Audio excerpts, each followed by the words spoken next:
পূজ্যপাদ বৈষ্ণৱ সমস্ত মাতৃ সমস্ত পুনৰবাৰ সমস্তজনকে মান্যানুসাৰে আমাৰ শ্ৰদ্ধাৰ নিবেদন কৰা হৈছে। স্বপ্ননীল শইকীয়াই আমাক নিমন্ত্ৰণ দিবলৈ যাওঁতে এষাৰি নামৰ কথা কৈছিল।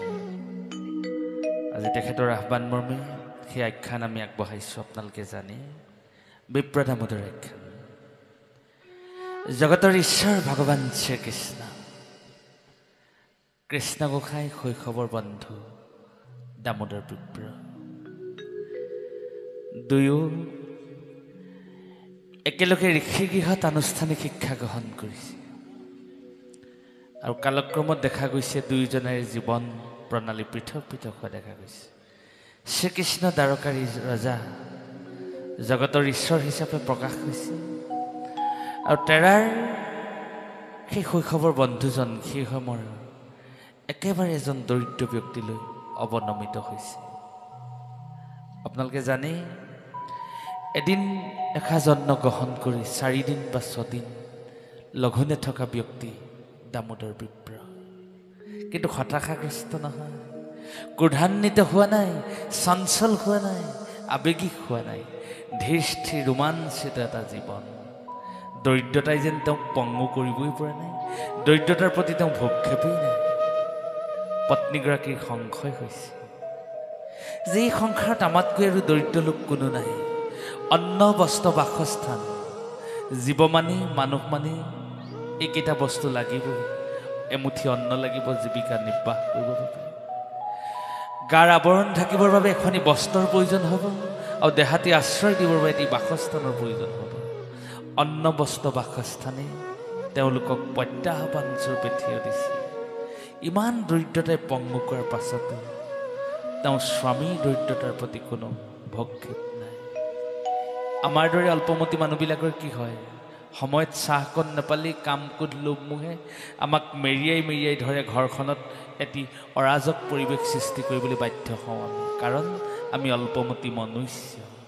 কিন্তু এই যে ৰিপুবিলাকে তেওঁক আক্ৰমণ কৰিব পৰা নাই, সদায় তেওঁ ৰোমাঞ্চিত হৈ জীৱন অতিবাহিত কৰিছে। পত্নী এদিন সুধিলে, হে স্বামী, এই সংসাৰখনত আমাতকৈ আৰু দৰিদ্ৰ লোক কোনো নাই, ইমান দৰিদ্ৰতাই আমাক পংগু কৰি পেলাইছে, তথাপিতো তোমাৰ দৰিদ্ৰতাৰ প্ৰতি ভক্ষেপ নাই। হে স্বামী, ইয়াৰ অন্তৰালৰ ৰহস্য কি? পত্নীৰ এনে কথা শুনি আপোনালোকে জানে দামোদৰ বিপ্ৰই মিচিকিয়াই হাঁহিছে আৰু পত্নীক কৈছে, হে প্ৰিয়ে, তুমি মোক সাংসাৰিক ভোগৰ কথা কৈছা। মই এনে ভোগ লাভ কৰিছোঁ যিটো দেৱতাৰ দুৰ্লভ। যি ভোগ মই লাভ কৰিছোঁ সেইকাৰণে মই জীয়াই থকাৰ প্ৰেৰণা পাইছোঁ। হে স্বামী, তোমাৰ সন্মুখত তোমাৰ সতী সন্তানকেইটাই কেইবাদিনো অন্ন গ্ৰহণ কৰিবলৈ নাপায় পংগু হৈ পৰিছে। তুমি কেইবাদিনো লঘোণে আছা। অন্ন বস্ত্ৰ বাসস্থানে আমাক কি কৰিছে চোৱাচোন। এনে দৰিদ্ৰতাই পংগু কৰা জীৱনত তুমি কি দেৱতাৰ দুৰ্লভ সম্পদ লাভ কৰিলা, যাৰ বাবে তুমি সদায় সন্তোষিত হৈ থাকা। তেতিয়া দামোদৰ বিপ্ৰই নিজৰ পত্নীক কৈছে, হে প্ৰিয়ে, জগতৰ ঈশ্বৰ দ্বাৰকা ৰজা শ্ৰীকৃষ্ণৰ সৈতে মই একেলগে ঋষিৰ গৃহত শিক্ষা গ্ৰহণ কৰিছোঁ। শ্ৰীকৃষ্ণ মোৰ শৈশৱৰ পৰম বন্ধু। চোৱাচোন, মই ভগৱানৰ বন্ধু। যদিও মই অৰ্থ বা পাৰ্থিৱ জগতত মই যদিও দৰিদ্ৰ, কিন্তু মই এজন সফল ব্যক্তি। মই ঈশ্বৰৰ বন্ধু। মই কৃষ্ণৰ সৈতে শিশুকাল কটাইছোঁ, কৈশোৰকাল কটাইছোঁ, যুৱাকালৰ মই একাংশ কটাইছোঁ। সেই স্মৃতিয়ে আজিও মোক ৰোমাঞ্চিত কৰে, জীয়াই থকাৰ প্ৰেৰণা দিয়ে, সাহস দিয়ে। ইয়াতকৈ আৰু মোক একো ভোগ নালাগে প্ৰিয়ে। তেতিয়া পত্নীগৰাকীয়ে কৈছে, মানুহৰ উচ্চাকাংক্ষা বাঢ়ি যায়। আপোনালোকে জানে বিপ্ৰ দামোদৰ আখ্যানে আমাক জীৱনৰ কথা কৈছে। প্ৰকৃতি পুৰুষ হৈবা একমতি, তেৱেহে সিজিব কৃষ্ণত ভকতি। নৱদম্পতীসকলৰ বাবে অত্যন্ত প্ৰয়োজনীয় আখ্যান। স্বামী আৰু পত্নী একাত্ম হ'ব লাগিব। ভাৱ লাগিব হৃদয়ত কৃষ্ণপ্ৰেমিক ভাৱ লাগিব হৃদয়ত গুৰুকেন্দ্ৰিক ভাৱ। নৈতিক চিন্তাৰে, সৎ চিন্তাৰে স্বামী আৰু পত্নীয়ে যেতিয়া ঘৰখন আগবঢ়াই লৈ যাব, সেই ঘৰখন মন্দিৰলৈ ৰূপান্তৰ হ'ব আৰু সেই ঘৰখনত জন্ম হোৱা সতী সন্তানকেইটি মুকুতালৈ ৰূপান্তৰ হ'ব। সিহঁতিয়ে ধৰ্ম ধৰিব, সিহঁতৰ আশ্ৰয়তে পৃথিৱীত জীৱকুল ব্ৰতি থাকিব গতিকে নতুন প্ৰজন্মৰ প্ৰতি আমাৰ আহ্বান, সেয়েহে এই নাম আমি আগবঢ়াই দিছোঁ। আপোনাসকলৰ অমৃতময় চৰণৰ যোগেদি প্ৰভুৰ চৰণত সমৰ্পণ হওক। দামোদৰ বিপ্ৰই ইমান সুন্দৰভাৱে কৈছে। তেতিয়া পত্নীয়ে কৈছে, হে স্বামী, দ্বাৰকাৰ ৰজা শ্ৰীকৃষ্ণ যদি তোমাৰ পৰম বন্ধু, তুমি কৃষ্ণৰ ওচৰলৈ যাত্ৰা কৰা নিশ্চয়। কৃষ্ণক যদি আমাৰ এই কথা অৱগত কৰা, ভগৱন্তী আমাৰ দৰিদ্ৰ জীৱনৰ নিৰ্মূল কৰিব। আমাৰ ভাতৰ আৰু একাল নাথাকে স্বামী, তুমি কৃষ্ণৰ ওচৰলৈ যাত্ৰা কৰা। পত্নীৰ হিতোপদেশ শিৰোগত কৰি দামোদৰ বিপ্ৰ দ্বাৰকালৈ যাব। এয়া পত্নীয়ে দিয়া হিতোপদেশ।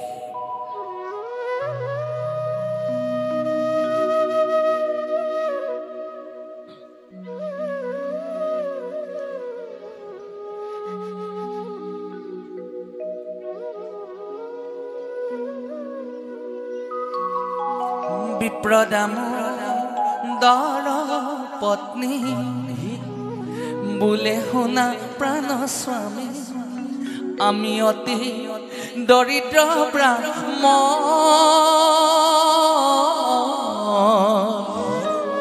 আমি অতি দৰিদ্ৰ ব্ৰাহ্মণ,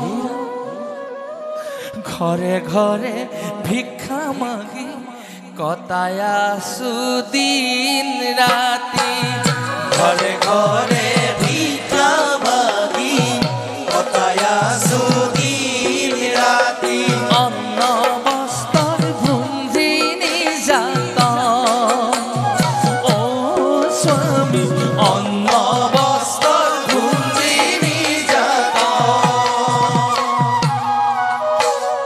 বিপ্ৰ দামোদৰ পত্নী বোলে শুনা প্ৰাণ স্বামী, আমি অতি দৰিদ্ৰ ব্ৰাহ্মণ, আমি অতি দৰিদ্ৰ ব্ৰাহ্মণ। ঘৰে ঘৰে ভিক্ষা মাগি কটাই আছো দিন ৰাতি। ঘৰে ঘৰে ভিক্ষা মাগি কটাই আছো দিন ৰাতি। অন্ন বস্ত্ৰৰ ভুঞ্জি নিৰ্যাতন, অ স্বামী, অন্ন বস্ত্ৰৰ ভুঞ্জি নিৰ্যাতন। এ ৰাম ৰাম তোমাৰ হৈ খবৰ হখা, এবাৰ কৰি অহা দেখা, কি জানিবা কৰে কিবা নহয় জানো তেওঁৱেই ভগৱান, অ স্বামী, নহয় জানো তেওঁৱেই ভগৱান। হে ৰাম ৰাম বিপ্ৰ দামোদৰ পত্নী বোলে শুনা প্ৰাণ স্বামী, আমি অতি দৰিদ্ৰ ব্ৰাহ্মণ, আমি অতি দৰিদ্ৰ ব্ৰাহ্মণ। ঘৰে ঘৰে ভিক্ষা মাগি কটাই আছো দিন ৰাতি। ঘৰে ঘৰে ভিক্ষা মাগি কটাই আছো দিন ৰাতি। অন্ন বস্ত্ৰৰ ভুঞ্জি নিৰ্যাতন, অ স্বামী, অন্ন বস্ত্ৰৰ ভুঞ্জি নিৰ্যাতন। ইমান সুন্দৰভাৱে ধৰ্মপত্নীগৰাকীয়ে স্বামীক ক'লে, হে স্বামী, তুমি দ্বাৰকালৈ যাত্ৰা কৰা, নিশ্চয় কৃষ্ণই আমাৰ দৰিদ্ৰতাৰ নিৰ্মূল ঘটাব। প্ৰভুৰ যেতিয়া চৰণৰ কথা মনত পেলাই দিলে, দামোদৰ বিপ্ৰ দ্বাৰকালৈ যোৱাৰ চিন্তা কৰিলে। কিন্তু এতিয়া এটা সমস্যাই দেখা দিলে, প্ৰভুৰ গৃহলৈ ঘৰলৈ যাব। কাৰণ শ্ৰীকৃষ্ণ যদিও দ্বাৰকাৰ ৰজা, শ্ৰীকৃষ্ণ তেওঁ পৰম বান্ধৱ। গতিকে বান্ধৱৰ গৃহলৈ যাব, সখাৰ গৃহলৈ যাব, সুদা হাতখন লৈ কেনেকৈ যাব? আমাৰ অসমীয়া সংস্কৃতিত এটা নীতি নিয়ম আছে, আমি আত্মীয় কুটুম্বৰ গৃহলৈ গ'লে কেতিয়াও সুদা হাতখন লৈ যাব নোৱাৰোঁ। দামোদৰ বিপ্ৰই তেতিয়া পত্নীক সুধিলে, হে প্ৰিয়, ব্ৰাহ্মণীৰ বাক্য শুনি বিপ্ৰই বুলিলা বাণী, ব্ৰাহ্মণীৰ বাক্য শুনি বিপ্ৰই বুলিলা বাণী। ব্ৰাহ্মণীৰ বাক্য শুনি বিপ্ৰই বুলি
ধৰ্মপত্নীগৰাকীয়ে স্বামীক ক'লে, স্বামী তেতিয়া ক'লে, হে প্ৰিয়ে, মই সুদা হাতখন লৈ কেনেকৈ যাম? আপোনালোকে জানে ভকতৰ হৃদয়ৰ মণি ভগৱন্তৰ গৃহলৈ যাব। ভগৱন্ত কৃষ্ণ তেওঁ পৰম বান্ধৱ। তেওঁ জানেই নিজৰ ঘৰখনত একোৱেই নাই, তথাপিতো পত্নীক কৈছে, মই সুদা হাতখন লৈ প্ৰিয়ে কেনেকৈ যাম? তুমি কিবা এটা চিন্তা কৰা। বিপ্ৰদামোদৰ আখ্যানে আমাক এই কথাটো কৈছে, প্ৰতিগৰাকী আই মাতৃৰ জীৱনৰ আচল ব্ৰত হ'ল স্বামী সন্তুষ্ট কৰা। প্ৰতিগৰাকী গৃহিণীয়ে পৃথিৱীত কি সুখ ভাল পায়? যদি শুই উঠিয়ে যদি নিজৰ স্বামীৰ মুখখন যদি পুৰঠ দেখে, হাঁহিটো দেখে, আপোনালোকে নিজে কওকচোন, হয়নে? আকৌ ৰাতি শোৱালৈকে যেতিয়া স্বামীৰ সুন্দৰ সন্তুষ্টিৰ মুখখন দেখিবলৈ পায়, হাততে সৰগ ঢুকি পোৱা দৰে হয়নে?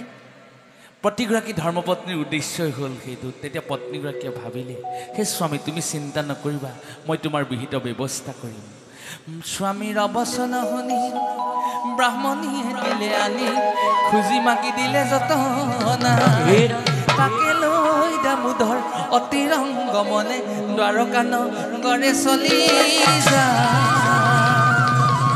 গতিকে তেওঁ যিমান পাৰে তৎকালীনভাৱে চাউল চিৰা কেইটামান খুজি মাগি ভিক্ষাবৃত্তি গ্ৰহণ কৰি স্বামীৰ হাতত তুলি দিলে।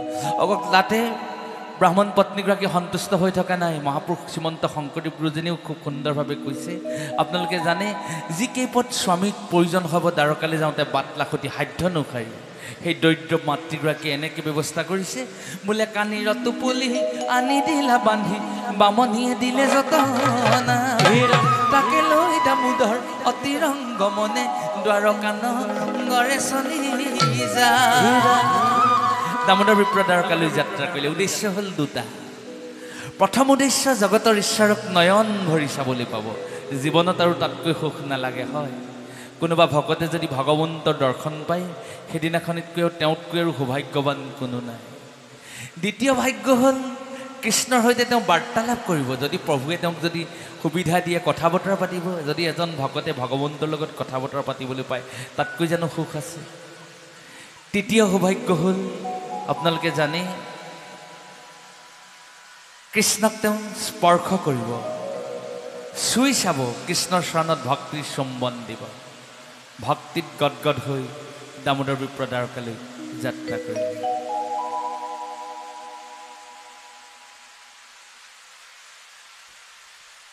বাৰিষা কণিকা মেঘে ওপৰত গাজে, ফনায় ধৰিল স্বত্ব অতি সৰ্পৰা। গতিকে এনেকুৱা ইয়াতকৈ ভয়ংকৰ বাৰিষা বসুদেৱে কৃষ্ণক লৈ গৈছিল। ভগৱানে সকলোকে তেনে কৃপা বৰ্ষণ কৰক। বাৰিষা যমুনা নদী ফেনে ফুটুকাৰে, ঢৌ দেখি লাগে ভয় ভাগে বাজুৱাৰে। অপ্ৰয়াসে বসুদেৱে যমুনা চেৰাই লৈ এক নিমিষতে গৈ গকুলক পাইল। গতিকে এনে বতৰ, প্ৰতিকূল বতৰে সকলোলৈকে কঢ়িয়াই আনক সুখ আৰু সমৃদ্ধিৰ বতৰা। ইমান ভয়ংকৰ বতৰ, কিন্তু কি হ'ল? অপ্ৰয়াসে বসুদেৱে যমুনা চেৰাই লৈ এক নিমিষতে গৈ গকুলক পাইলে। গতিকে গকুল গৈ পালেগৈ আৰু ঈশ্বৰে ভকতৰ মংগল সাধন কৰিলে। সেই কৃপা সকলোকে বৰ্ষণ কৰক। দামোদৰ বিপ্ৰ দ্বাৰকালৈ যাত্ৰা কৰিলে। চাওক, সেই বৃদ্ধ ব্ৰাহ্মণজন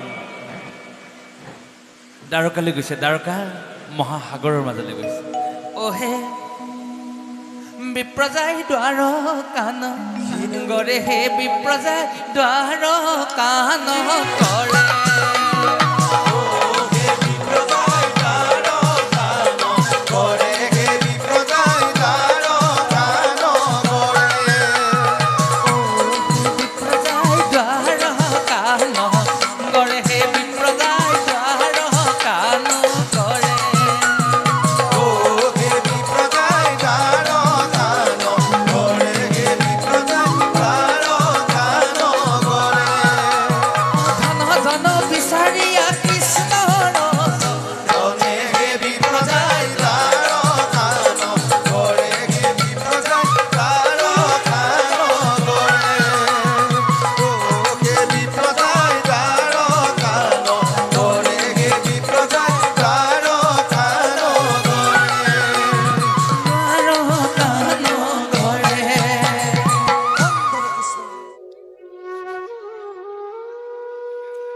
আপোনালোকে জানে শ্ৰীকৃষ্ণৰ চৰণ চিন্তা কৰি দামোদৰ বিপ্ৰ দ্বাৰকাত উপস্থিত। যাই বিপ্ৰ দ্বাৰকা কচলি, পাইলা বিপ্ৰ দ্বাৰকা নগৰী পাইলা বিপ্ৰ দ্বাৰকা নগৰী কৃষ্ণে যে নকৰিলে শৈশৱৰ সখা মোৰ বিপ্ৰ দামোদৰ শৈশৱৰ সখা মোৰ বিপ্ৰ দামোদৰ যায় বিপ্ৰ দ্বাৰকা কচৰী পাইলা বিপ্ৰ দ্বাৰকা নগৰী কৃষ্ণ যে নকৰিলে শৈশৱৰ সখা মোৰ বিপ্ৰ দামোদৰ শৈশৱৰ সখা মোৰ বিপ্ৰ দামোদৰ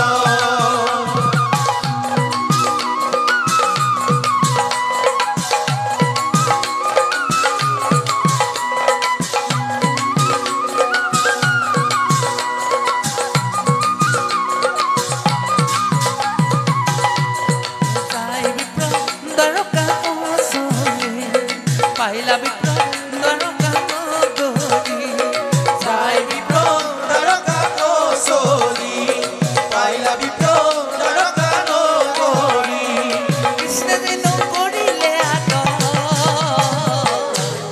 শৈশৱৰ সখা মোৰ বিপ্ৰ দামোদৰ শৈশৱৰ সখা মোৰ বিপ্ৰ দামোদৰ যায় বিপ্ৰ দ্বাৰকা কচৰী পাইলা বিপ্ৰ দ্বাৰকা নগৰী কৃষ্ণ যে নকৰিলে শৈশৱৰ সখা মোৰ বিপ্ৰ দামোদৰ শৈশৱৰ সখা মোৰ বিপ্ৰ দামোদৰ শৈশৱৰ সখা মোৰ বিপ্ৰ দামোদৰ কৃষ্ণৰ শৰণ চিন্তা কৰি দামোদৰ বিপ্ৰ দ্বাৰকাত উপস্থিত হৈছে। আপোনালোকে জানে ভগৱান কৃষ্ণই ইমান আতিথ্য কৰিলে দামোদৰ বিপ্ৰক জগতৰ ঈশ্বৰে সেই বৃদ্ধ ব্ৰাহ্মণজনক মনৰ কামনা পূৰ্ণ কৰি দিলে।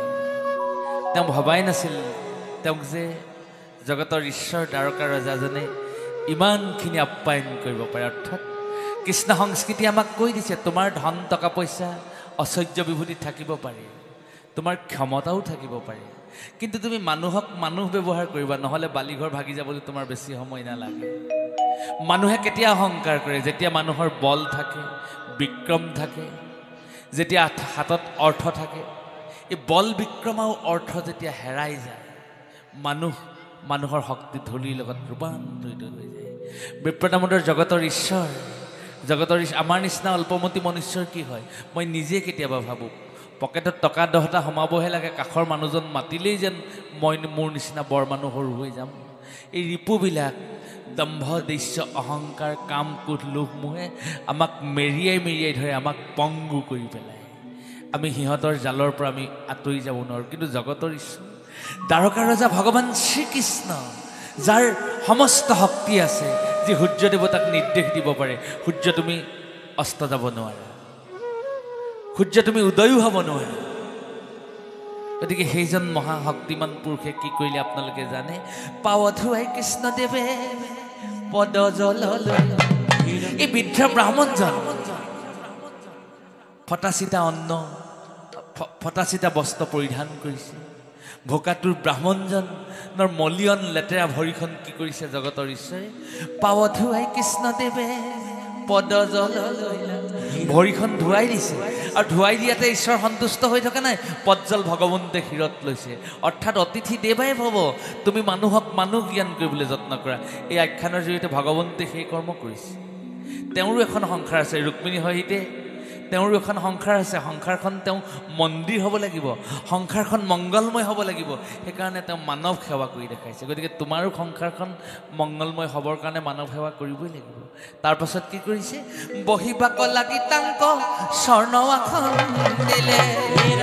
কাহানিও সোণ দেখি নোপোৱা বৃদ্ধ ব্ৰাহ্মণজনক, কাহানিও সোণ চুই চাবলৈ নোপোৱা বৃদ্ধ ব্ৰাহ্মণজনক দৰিদ্ৰ ব্ৰাহ্মণজনক কি কৰিলে সোণৰ আসনত বহিবলৈ দিছে বহিবা কলা গীতাংক স্বৰ্ণ আসন দিলে ইমান ৰাজ আপ্যায়ন বিপ্ৰ দামোদৰৰ সপোন যেন লাগিছে ভগৱান মানুহে মানুহক কিমান লেইলেই চেই কৰে সেইখন সমাজত তেওঁ দেখে তেওঁ ভিক্ষাবৃত্তি গ্ৰহণ কৰিবলৈ যাওঁতে কোনোবা এঘৰ মানুহে তেওঁক সন্মানে দিয়ে কোনোবা এঘৰে তেওঁ সুধিব নোৱাৰোঁ বুলি নিৰুৎসাহ কৰি পঠিয়াই দিয়ে তথাপিতো তেওঁ ঈশ্বৰ ভক্ত তেওঁ মায়ামোহ নাই তেওঁ কাকো দুখো নিদিয়ে কাকো সুখো নিদিয়ে তেওঁ তেনেধৰণে ৰোমাঞ্চিত হৈ জীৱন অতিবাহিত কৰিছে কিন্তু ঈশ্বৰৰ ঘৰলৈ আহি তেওঁ আচৰিত হৈ গৈছে বিপ্ৰেতেন দেখিল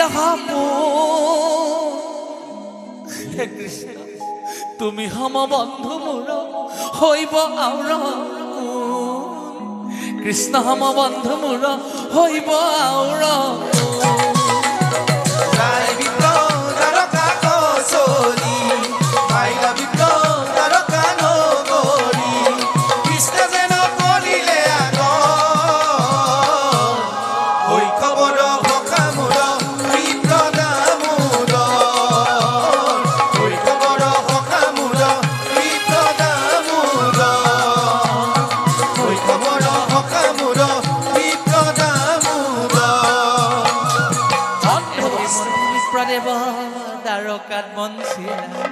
কৃষ্ণৰ সান্নিধ্য পাই আনন্দ মিলিলা গুৰু গৃহ নানা কথা আলোচনা কৰিলা বিপ্ৰৰ গাহস্থ কথা কৃষ্ণে নুসুধিলা কৃষ্ণৰ ঘৰত দামোদৰ বিপ্ৰ দিন বাগৰিবলৈ ধৰিলে পৰম সন্তোষ পাইছে ইমান দৰিদ্ৰ ব্যক্তিজনক ভগৱানে ইমান শুশ্ৰূষা কৰিছে ৰুক্মিণীকে আদি কৰি সত্যভামা এই মনীষীসকলে মহৰ্ষিসকলে এনেধৰণে তেওঁক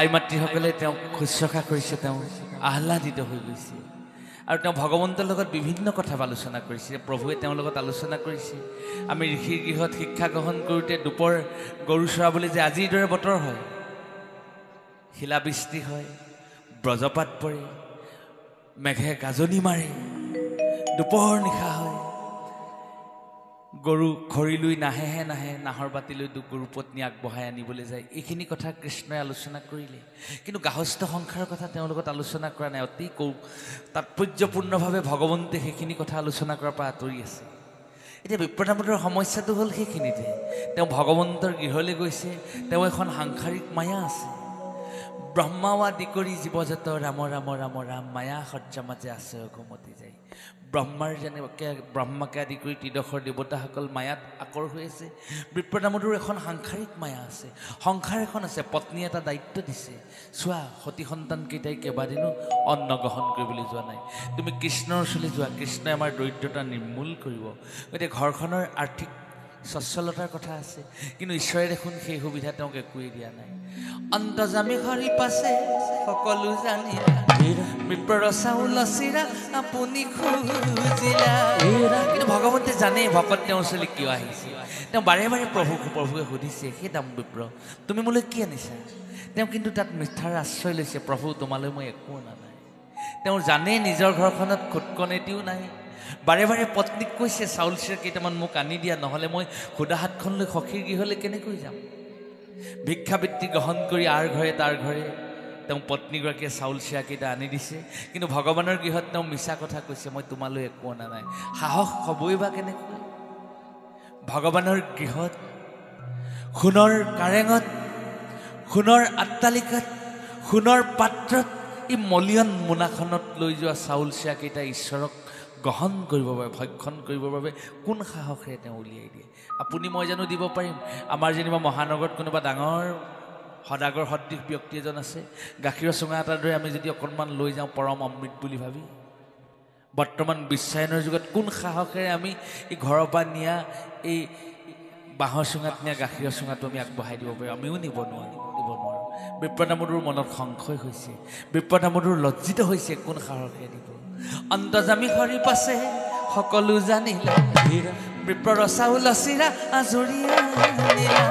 আজৰিয়া নিয়া কৃষ্ণে তাকলৈয়া খাইলে ৰুক্মিণী দেৱীয়ে আহি হাতত ধৰিলে ৰুক্মিণী তেওঁ যেতিয়া সেই চাউল চিৰা আনি খালে ৰুক্মিণী দেৱী তেওঁক প্ৰণাম কৰি ক'লে বাৰণ কৰিলে প্ৰভুক স্বামী তুমি আৰু গ্ৰহণ নকৰিবা কাৰণ ৰুক্মিণী দেৱীয়ে জানে যদি প্ৰভুৱে আৰু গ্ৰহণ কৰে হয়তো এটা ডাঙৰ পৰিঘটনা হ'ব আৰু ইতিমধ্যে তেওঁ বিশ্বকৰ্মাক নিৰ্দেশ দিলেই বিপ্ৰদামোদৰ মোৰ ঘৰলৈ যি উদ্দেশ্য লৈ আহিছে তুমি উদ্দেশ্য সংসিদ্ধি কৰা তুমি মনৰ বাঞ্ছা পূৰ্ণ কৰা সেই কৰ্মত তুমি অগ্ৰসৰ হোৱা বিশ্বকৰ্মাক সেই দায়িত্ব দিলেই কিন্তু অন্তৰ্যামী ভগৱন্তৰ লীলা বিপ্ৰদামোদৰে জনা নাই বিপ্ৰদামোদৰে তেতিয়া ভাবিলে দেহিও জগতৰ ঈশ্বৰ ভগৱান কৃষ্ণই মোৰ চাউল চিৰাকেইটা সখা বুলি গ্ৰহণ কৰোঁতে তেওঁ ধৰ্মপত্নী লক্ষ্মী সদৃশ ৰুক্মিণীয়ে নিশ্চয় বাৰণ কৰিছে কাৰণ তেওঁ হয়তো অসুবিধা পাইছে দৰিদ্ৰ ব্ৰাহ্মণজনে অনা চাউল চিৰাকেইটা তুমি গ্ৰহণ কৰিবানে তেওঁ তেতিয়া নিজৰো বান্দৰী হ'লেও সুন্দৰী এগৰাকী আছে নহয় তেওঁকো ঘৰখনৰ এটা দায়িত্ব দি কৃষ্ণৰ ওচৰলৈ পঠাইছে তেওঁ তেতিয়া নিজৰ সাংসাৰিক কথা মনত পৰিলে আৰু নিজৰ পত্নীৰ মুখখন চেহেৰাটো মনলৈ আহিলে যি দায়িত্ব দিছিলে সেই দায়িত্বৰ কথা তেওঁ যেন সোঁৱৰাই দিলে হে ৰাম এহিমতে বিপ্ৰদেৱে কৃষ্ণৰ চৰণে ধৰিয়া পাছে বিদায় মাগিলে ভগৱন্তৰ চৰণত এদিন তেওঁ বিদায় মাগিলে আৰু কৃষ্ণৰ চৰণত তেওঁ প্ৰাৰ্থনা কৰিলে হে প্ৰভু মই মোৰ দুখ বুজি পাইছোঁ মোৰ সমস্ত অপৰাধ তুমি ক্ষমা কৰা মই ভকত হৈ যদি তোমাৰ ওচৰলৈ ভক্তি বিচাৰি আহিলোহেঁতেন তুমি মোক কৃপা কৰিলাহেঁতেন মই ভোগ বিচাৰি আহিলোঁ মোৰ সমস্ত অপৰাধ ক্ষমা কৰা কৃষ্ণৰ চৰণতে আত্মনিবেদন কৰি বিপ্ৰদামোদৰ দ্বাৰকাৰ পৰা নিজৰ গৃহলৈ যাত্ৰা কৰিলে মন দুখে বিপ্ৰদেৱে গৃহে চলি গইলা জগত ঈশ্বৰে মোক একোটি নিদিলা উৰেতো জীৱন কৃষ্ণ কৃষ্ণ কৰি কৃষ্ণতে অৰ্পণ কৰিলে জীৱনটো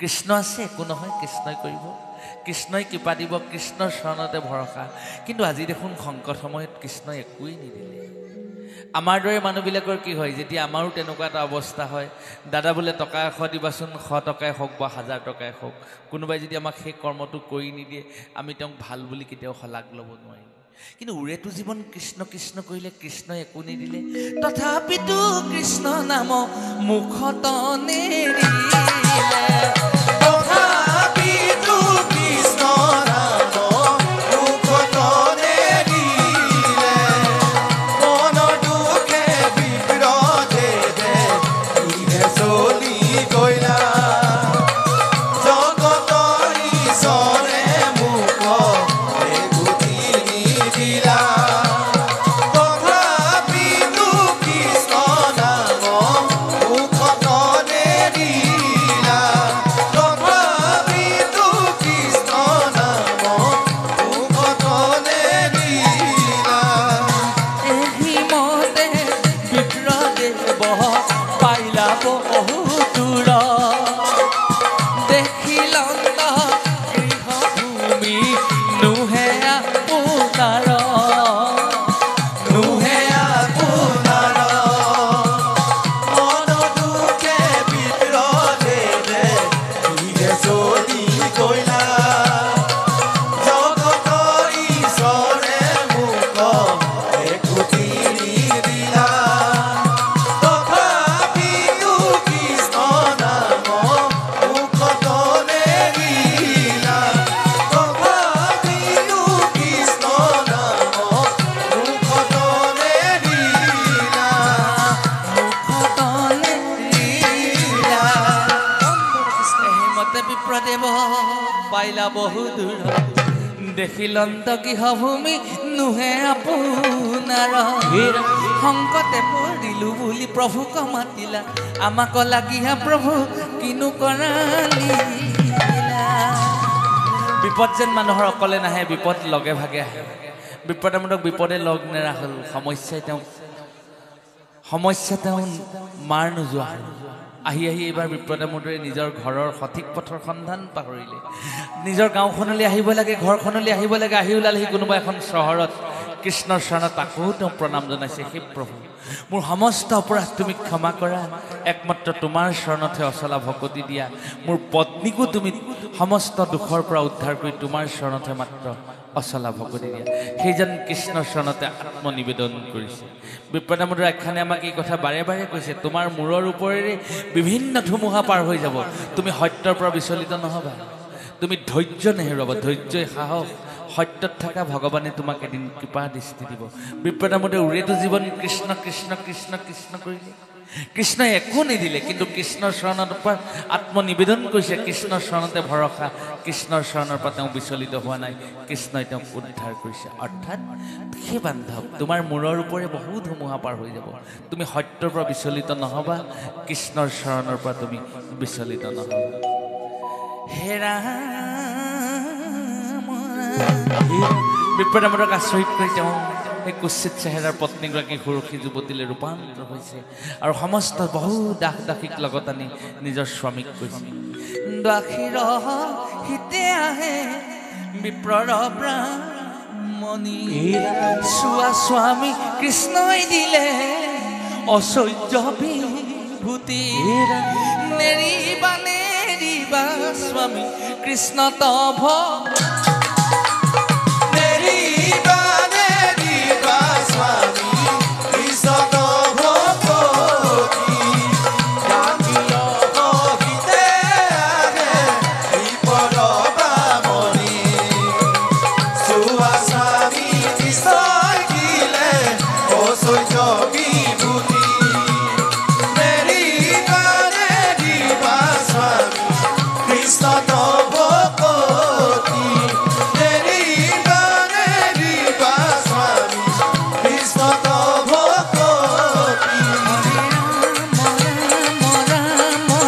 Hare Rama Rama Rama Rama Rama, Hare Rama Rama Rama Rama, Hare Rama Rama Rama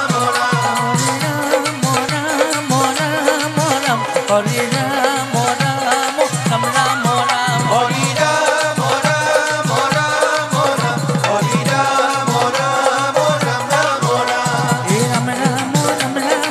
Rama Rama, Hare Rama Rama Rama Rama.